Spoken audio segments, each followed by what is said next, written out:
Être trans, ça signifie ne pas correspondre au genre auquel on nous a assigné à la naissance. Je m'appelle Alice Vigouroux, j'ai 22 ans et je suis une femme trans. Donc assez jeune en fait, vers mes 7-8 ans, je me suis posé des questions, sans trop me poser des questions, des fois quand j'étais seule chez moi, des fois je pouvais m'habiller en femme en secret, et je faisais en sorte que les gens ne le sachent pas.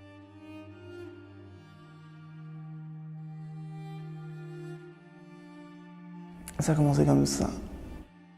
Après au collège, j'ai tenté un petit peu de le cacher parce que l'adolescence commençait à arriver et que mes caractères masculins commençaient à apparaître.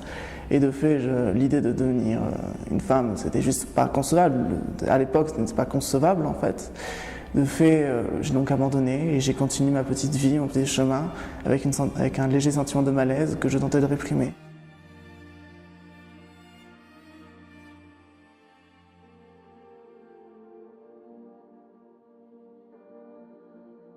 Jusqu'au jour de mes 21 ans où j'ai compris que c'était plus possible. Donc j'ai tenté d'entreprendre des démarches, ça m'a pris beaucoup de temps.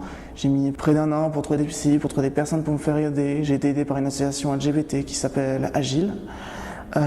J'ai donc ensuite fait des démarches, j'ai été voir un médecin gynécologue en fait pour me faire prescrire un hormone. J'ai eu un suivi psychiatrique pour me faire accepter cela. On est obligé de passer par la psychiatrie pour avoir des hormones, ce qui pose beaucoup de problèmes, à vrai dire, pour beaucoup de personnes trans, même pour toutes les personnes trans, on va pas se mentir. Et depuis maintenant 3 mois, presque 4, je vis en femme.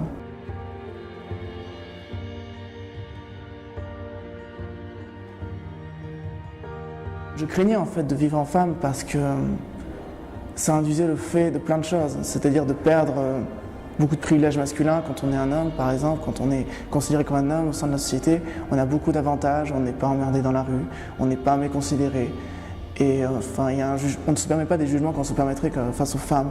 Et depuis que je suis devenue une femme, je commence à sortir en femme, je commence à exprimer ma féminité, je commence à avoir des remarques sexistes, évidemment, des personnes qui m'emmerdent dans la rue, ce genre de choses. Accompagné du fait que je sois trans, et donc souvent des insultes qui peuvent être homophobes, transphobes m'arrivent souvent.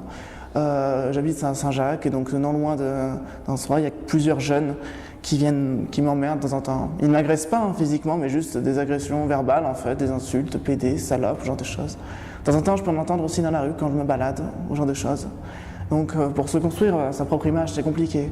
C'est peut-être pour ça aussi que j'ai pas voulu faire une transition tout de suite en fait, et que j'espérais que ça me passe, parce que c'est difficile quoi. C'est juste difficile.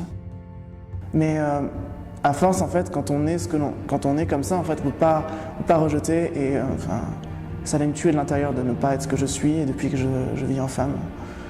Je dirais pas que je suis totalement heureuse parce que on a toujours nos problèmes qui sont à nous, mais sur cette question-là, je me sens en partie libérée. Et je pense que c'est important.